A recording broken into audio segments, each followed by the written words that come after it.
छठ के पूजन हम केलौ हे दीनानाथ असरा लगेलौ हे। छठ के पूजन हम केलौ हे दीनानाथ असरा लगेलौ हे। हाथ जोर जल बीच करै छी हम महा के धियन माहे। हाथ जोर जल बीच करै छी हम आहा के धियन माहे।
हाथ जोर जल बीच करै छी हम आहा के धियन माहे।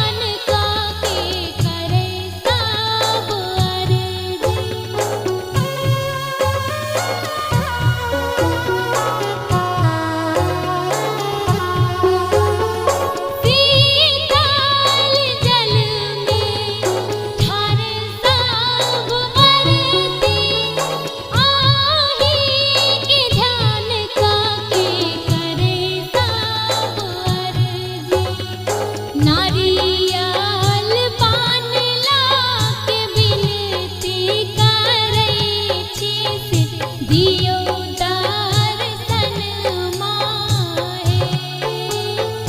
नारियल पान लाके बिनती करै छी से दियौ दर्शन माहे। हाथ जोर जल बीच करै छी हम महा के धियन माहे। हाथ जोर जल बीच